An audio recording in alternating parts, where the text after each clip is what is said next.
mayam akhoi Kunagaon khun da chatli akhoi Kunagaon khun gi lambi ne se na yang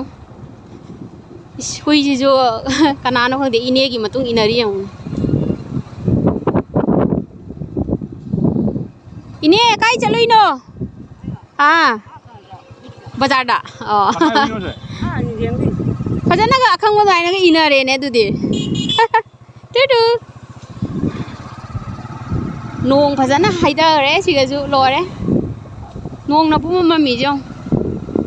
chu vi du ri nong je lo re nong na lo re nong na sina khoi Kunagaon gi hek bazar pan da yau ji lai da leiba school ni government gi good neighbor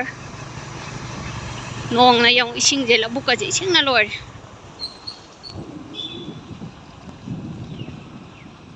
school lai ra sonda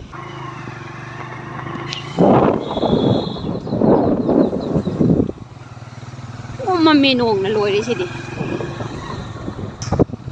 uruak ang ngô ba may am pai le chang ta driong me am le sai da uri sin khoi Meitei pangan gi chinau gi yum ma ta ni ta ri sing je chon yum me am chu ra nong na loi re sigana turen lai re tu turen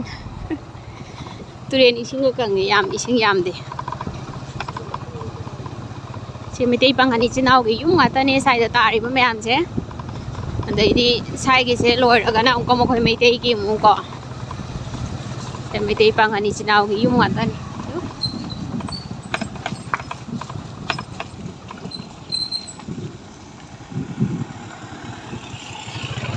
nong na pum mam tau ri chong chu do re nong hi phajadra weather se sa ju sa dre inge phajare chene school lai re Kunagaon gi angang mayam na tamjari ba school je phajadra si jo nong ta gi bai loi re dukan thai na yam ha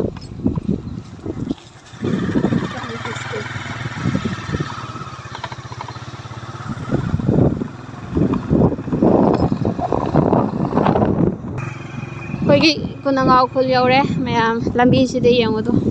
si de pakana tre ji leiba ki lambi ni mayam lambi se loi piet ta na tau yang nong ta san dan dukan lai ra loi dukan lol se Meitei yum nga ta ne lambi di phana phat re sai de kum de di ar di wang de gari se pe ar ai kum ma ge ne ko sal la ni lambi hi de loi re phana phat re cho yar lambi khupat ta je yang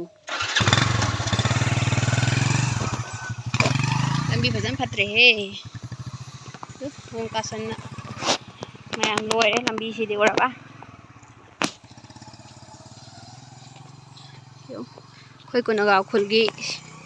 kaino se phajadra sinari je nong lai nu si ta loi thu de mi ma le yang samban khari batin gi kaino ga se loi ti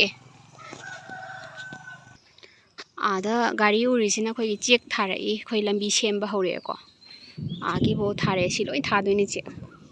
koi sai se yorak tri check tha ba nong ju kana khongi khoi Meitei yum nga ta ne mayam dei di shonda na khoi gi ima ujau lai rin bi gi lai sang lai re sanglen se khoi gi Kunagaon khun ji bu kon biri ba ima ujau lai rin bi ni tu khoi yum yore che chang doi ne mayam